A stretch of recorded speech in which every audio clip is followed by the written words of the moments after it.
रेश्माला कसं समजावून कळेना.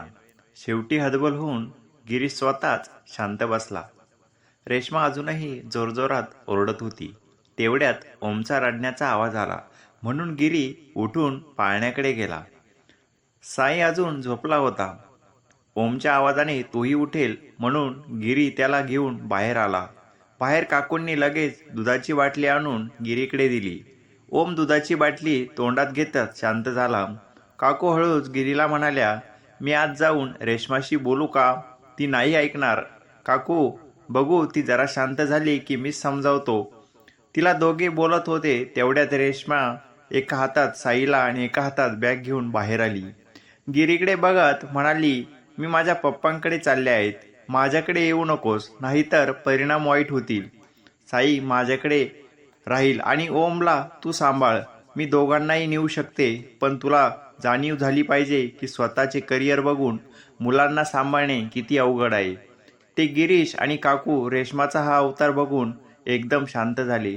त्या दोघांना काही समजायच्या आधीच रेश्मा दरवाजा उघडून बाहेर निघून गेली. गिरीश ओमला काकूंकडे देऊन बाहेर पळाला, पण तोवर रेश्मा गाडी घेऊन निघून गेली होती. तो दारातच बसून रडू लागला. काकूंनी ओमला पाळण्यात झोपवले आणि गिरीकडे आल्या. त्याला हाताला धरून उठवलं, आत नेऊन सोप्यावर बसवले. त्याला पाणी प्यायला दिले. काकूंना कळेना त्याच्याशी काय बोलू. छोट्याशा भांडणाचे असे कसे होईल असे कोणालाच वाटले नाही. पण रेश्मा सगळ्यांना एका क्षणात तोडून अशी निघून गेली होती. गिरीने तिला फोन केला. फोन बंद लागत होता. तसं डोकं धरून अश्रू गाळत बसला. आपण काय चूक केली म्हणून अशी शिक्षा रेश्माने त्याला दिली होती. त्याला काही कळेना. 6 महिन्याच्या ओमला साई इतकीच रेश्माची गरज होती. मग असे असताना ओमला एकटे सोडून जाणे कसे शक्य झाले? रेश्मा आणि गिरीश दोघांचं लव्ह मॅरेज. रेश्माच्या घरून विरोध होता म्हणून ती पळून आली. गिरीशने तिच्याशी लग्न केले. गिरीशला सगळ्यांच्या सहमतीने लग्न करायचे होते. त्याला स्वतःवर आणि कर्तृत्वावर पूर्ण विश्वास होता. त्याला खात्री होती की त्याची परिस्थिती एकदा वर्षभरात नक्कीच बदलेल. मग तो रेश्माच्या वडिलांना जाऊन त्यांची रीतसर परवानगी घेऊन मगच लग्न करणार होता. कॉलेज संपून त्याला हुशारीवर एक चांगल्या कंपनीत नोकरी लागली होती. घर घेतले होते. त्यांचे लवकर प्रमोशन होणार होते. 2 वर्षात एकमेकांच्या प्रेमात अखंड बुडालेले गिरीश आणि रेश्मा.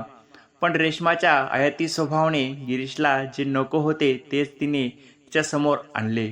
गिरीश तिला फक्त 6 महिने थांबण्यासाठी विनवणी करत होता. तो सांगत होता की स्वतः घरी येऊन बोलेल तिच्या वडिलांची. पण रेश्मा काही ऐकायला तयार नव्हती. तिच्या लग्नाचे फक्त बोलणे सुरू झाले होते. तिच्या घरी कोणीतरी मुलगा येणार होता तिला बघायला.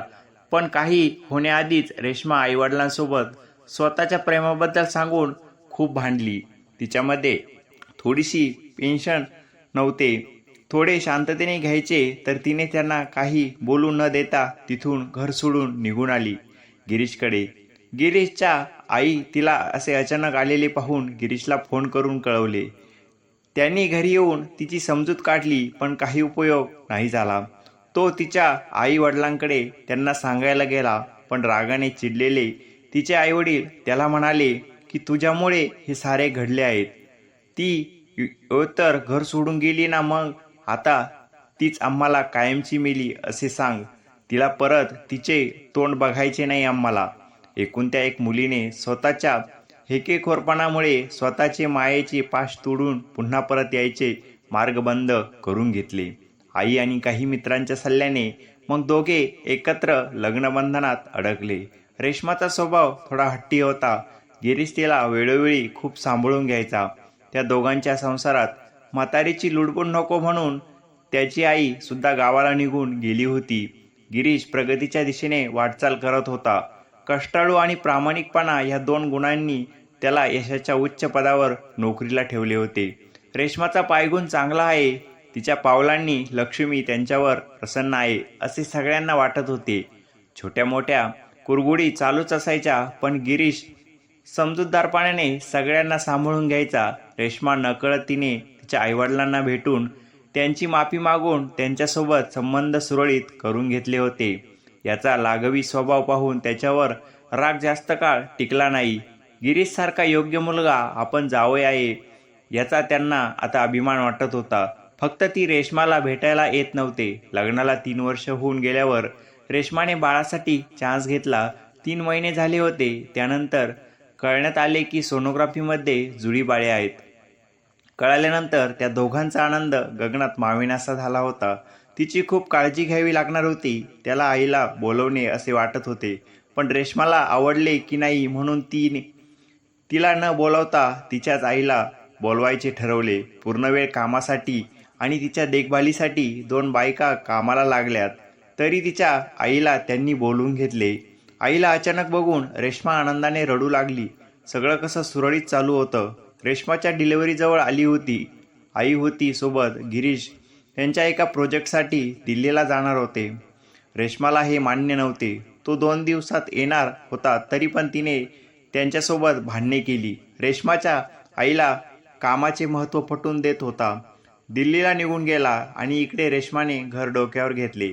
कशी तरी समजूत घालून तिच्या आईने तिचा राग शांत केला. पण पहिली चिंगारी तिच्या मनात पेटली होती की त्या चिंगारीने अजून पेट घेतला जेव्हा 2 महिन्यांनी तिला कळाले होते की दिल्लीला गिरीश सोबत त्याच्या ऑफिसमधली प्रांजल पण गेली होती. खरं तर गिरीश खूप लॉयल होता.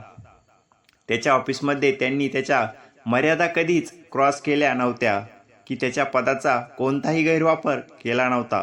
तिथले मेल फिमेल सगळे एक एम्प्लॉईच्या सोबत अगदी मनमोकळेपणे वागत होते. पण ही रेश्माला समजत नव्हते. तिच्या मनात संशयाचे घर केले होते. डिलिव्हरीनंतर ती बाळामध्ये गुंतून गेली होती. त्याच वेळेस गिरीशला कंपनीत एका मोठ्या आणि महत्त्वाच्या प्रोजेक्टसाठी कामाचं प्रेशर आणि त्यात रेश्माला आयतीपणामुळे सहन होत नव्हता. गिरीशला जमेल तेवढे तो तिघांसाठी वेळ काढायचा प्रयत्न करत होता. त्याला कळत होते की 2 बाळांसाठी सांभाळताना रेश्माची चिडचिड होत आहे, पण त्याचाही नाईलाज होता. त्याच्यासाठी सगळ्यात अवघड गोष्ट ही होती की काही कारण नसताना त्याच्या बिझी राहण्याचा रेश्मा वेगळाच अर्थ घेत होती. त्याला सहन होत नव्हतं. खूपदा सांगूनही अगदी त्याने त्यांचे फोन डिटेल्ससुद्धा तिला काढून दाखवत होता, पण तरी तिला त्याच्यावर विश्वास बसत नव्हता. अगदी हतबल झाला होता. जेव्हा जेव्हा मुलांसाठी वेळ काढून गिरीश घरी यायचा तेव्हा तेव्हा रेश्मा काहीतरी शिल्लक कारणावरून त्याच्याशी वाद घालायची. तिच्यावर संशयाचे भूत उतरवायचा हा मोठा प्रश्न गिरीश पुढे उभा होता.